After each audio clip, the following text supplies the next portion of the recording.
Get ready for the most powerful event of the year, Reclaiming Bharat. 3 days. 15 impactful sessions. 80 plus speakers. Join the movement. Engage in dialogue. Be part of the revolution. Mark your calendars because this is where Bharat reclaims its story. Don't miss out. Register now. नमस्ते। आप सभी से अनुरोध है कि कृपया हमारे channel को सब्सक्राइब करें, वीडियो को लाइक करें और शेयर करें। क्या मोदी जी अब पूरी तरह से सनातन धर्म के उत्थान में लग गए हैं, या क्या मोदी जी, दूसरा एंगल, कि क्या मोदी जी अब वास्तव में पूरी तरह से दूसरे देशों का जो यहाँ पर हस्तक्षेप है उसको समाप्त करने में लग गए? क्योंकि ये दोनों जो हैं एक दूसरे के पूरक हैं, ये दोनों काम। क्योंकि सनातन धर्म को यदि आपको आगे बढ़ाना है तो यहाँ जो लगातार हस्तक्षेप जो है वो फॉरेन एनजीओज़ का जो होता है, फॉरेन के फंडेड जो चर्चेस का होता है और फॉरेन के फंडेड जो आपके इस्लामिक इंस्टीट्यूशंस हैं उनका होता है, उनको तो आपको कंट्रोल करना ही पड़ेगा। क्योंकि पिछले 2-3 दशकों में विशेषकर से आप ये देखें कि 2016-17 तक इनको पूरी तरह से एक छत्र इनका राज्य था। इनकी ये स्थिति थी जिसको कहते हैं ना कि साहब के परम स्वतंत्र न सिर पर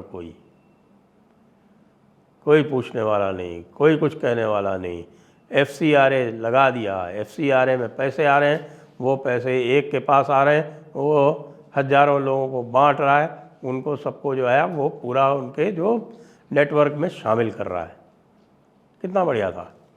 बाद में आपको पता है कि FCRA वो टाइटन किया गया, एक सिंगल पूरे देश में FCRA का किसी भी एंटिटी का एक सिंगल अकाउंट निर्धारित किया गया और ये भी पाबंदी कर दी गई कि वो अपने अकाउंट से दूसरों को पैसा नहीं दे सकता। उसको अपने ऊपर ही जो अपने डायरेक्ट जो खर्चे करेगा उसके लिए ही उसका उपयोग लिया जा सकता है। तो इससे आपको पता है कि लोगों को बहुत दिक्कत हुई। कल मैंने आपको बताया भी था कि किस तरह से 5 बहुत बड़े NGO जो हैं उनके ऊपर इनकम टैक्स की रेड हो गई, इनकम टैक्स की उनके ऊपर इंक्वायरी खुल गई, रीअसेसमेंट हो रहा है, उनके जुर्माने लग रहे हैं। साथ में ऑक्सफैम जैसी बड़ी अंतर्राष्ट्रीय संस्थाओं के यहाँ CBI की रेड हो गई। तो ये लोग जो अपने आप को भारतीय कानून से ऊपर समझते थे, उनको अब को ये लगने लगा है कि भाई अब ये भारतीय कानूनों का पालन उनको करना पड़ेगा। नेटफ्लिक्स जैसों को भी लगने लगा है, क्योंकि नेटफ्लिक्स का ठीक है बहुत समय लग रहा है, वो आपका जो रेगुलेशन कानून है, हमारा जुडिशरी भी जो है उसमें पंगे डाल रही है, वो सब ठीक है। लेकिन नेटफ्लिक्स के वीज़ा वायलेशन की जांच शुरू हो गई है, नेटफ्लिक्स के और आपके उनके कुछ फॉरेन कोलैबोरेशन इत्यादि की उनकी जांच शुरू हो गई है। तो भाई कहने का अर्थ ये है कि यदि सरकार चाहे तो कोई नेटफ्लिक्स और आपका कोई प्राइम वीडियो, कोई भी किसी भी तरह का उल्टा पुल्टा जो है वो कंटेंट भारत में दिखाना चाहे तो दिखा नहीं सकता। हालांकि मैं ये चाहूँगा कि इसके लिए एक बिल्कुल एक लीगल फ्रेमवर्क हो, लेकिन इनके ऊपर जब से लगाम लगनी आरंभ हुई है तो उसी के साथ साथ आप ये देख रहे हैं कि सनातन धर्म का असर्शन भी बढ़ रहा है। आपने वक्फ अमेंडमेंट बिल देख लिया।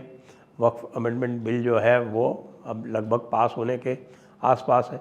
वक्फ अमेंडमेंट बिल के लिए 2-3 बार अमित शाह जी ने कह दिया कि भाई ये तो पास होके रहेगा। पास होके रहेगा मतलब आपको पता है कि भारतीय जनता पार्टी में सांसदों की व्यवस्था, व बहुमत की व्यवस्था, ये सबका सब अमित शाह जी का काम है। तो इसलिए अमित शाह जी पूरे कॉन्फिडेंट हैं कि भाई वो उसको पास करवाएंगे तो पास होगा। दूसरा, जो तिरुपति के लड्डू के माध्यम से जो भी आरंभ हुआ और जिस प्रकार से पवन कल्याण जी ने उसको टेकअप किया, वो अभूतपूर्व है। क्योंकि जो दो तरह से कन्वर्शन होता है यहाँ पर, एक रिलीजन ऑफ पीस है, एक रिलीजन ऑफ लव है।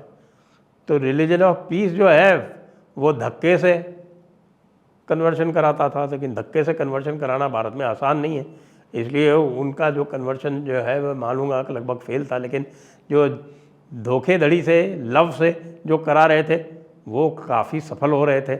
लेकिन अब उनकी भी कलई खुलने लगी है, उनके विरुद्ध भी पूरे मीडिया में यानी सोशल मीडिया में बात होती है, उनके भी जो तौर तरीके हैं वो सामने आ रहे हैं और बहुत सारे प्रदेशों में एंटी कन्वर्शन लॉ लागू हो गया है। और पवन कल्याण ने जो टेकअप किया है कि भाई जो हिंदू स्थान है, हिंदू धर्म स्थल है, वो हिंदुओं के द्वारा ही संचालित होंगे, यानी कि मंदिरों का जो मैनेजमेंट है, मंदिरों की जो व्यवस्था है, मंदिरों की जो पूजा अर्चना है, मंदिरों का धन किस प्रकार से खर्च किया जाएगा और मंदिरों का धन हिंदू धर्म के प्रचार प्रसार में खर्च किया जाएगा, यह व्यवस्था हिंदुओं के हाथ में ही होनी चाहिए। मैं देख रहा था आज कुछ जो अंग्रेज़ी मीडिया है उसमें इस प्रकार के समाचार निकल रहे थे कि भाई ये जो है बार बार प्रचार हो रहा है कि मंदिरों को हिंदू हाथों में सौंप दिया जाए। तो हिंदू हाथों में इसलिए नहीं सौंपा जाता क्योंकि एक तो इनकी आमदनी बहुत है। अरे तो भाई चर्चेस की आमदनी बहुत नहीं है? जामा मस्जिदों कभी पूछा जाके आमदनी कितनी है? या कि भाई आपने कभी सेंट जेवियर्स चर्च में गोवा में जाके पूछा कि उनकी आमदनी कितनी है? नहीं, वो नहीं पूछेंगे।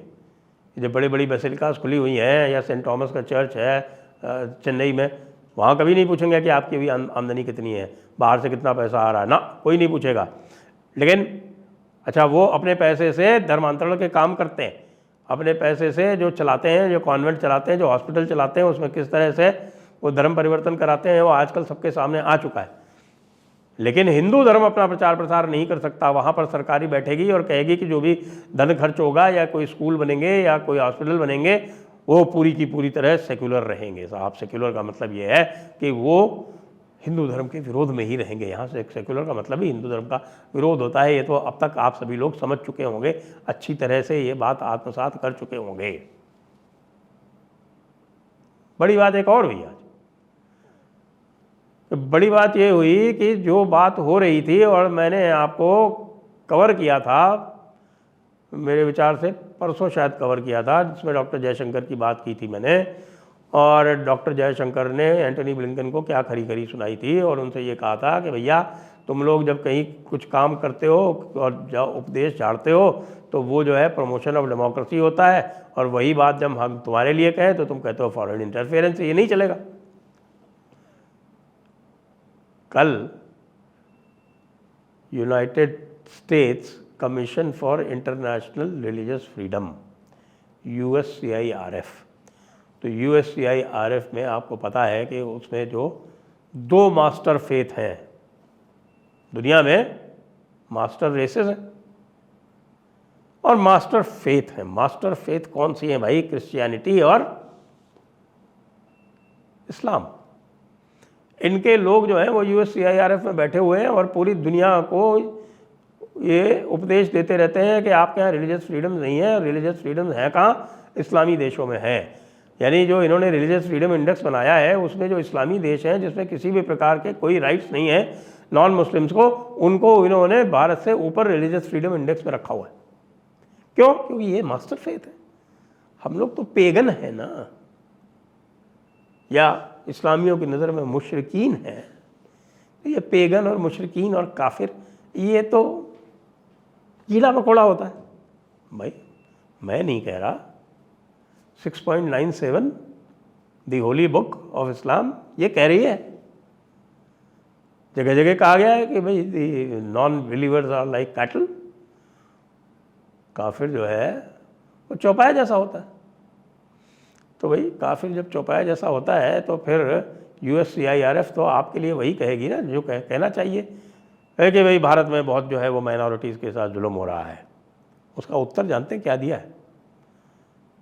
उसका उत्तर भारत ने जो दिया है वो मेरे सामने है। मुझे लगता है कि मुझे थोड़ा बहुत उसको पढ़ के आपको बताना चाहिए, और मैं थोड़ा सा इसको पढ़ूँगा। हिंदी में इसको टॉलरेट कर देता हूँ कि उन्होंने कह दिया कि भाई ऐसा है कि हम तुमको सीरियसली नहीं लेते, तुम एक बायस्ड ऑर्गेनाइजेशन हो जिसका कि एक पॉलिटिकल एजेंडा है। साथ में बोला कि भाई ये तो एक मोटिवेटेड नैरेटिव जो है भारत के खिलाफ चला ही रही है, इसमें कोई ख़ास बात नहीं है, और इसलिए जो भी ये इन्होंने रिपोर्ट जारी की है ये मैलिशियस है, हम इसको रिजेक्ट करते हैं। उससे भी बड़ी बात कह दी, उससे भी बड़ी बात ये कह दी कि ऐसा है कि USCIRF वालों, ऐसा है कि तुम जो है ना वो भारत के बारे में चिंता करना तो कर दो बंद।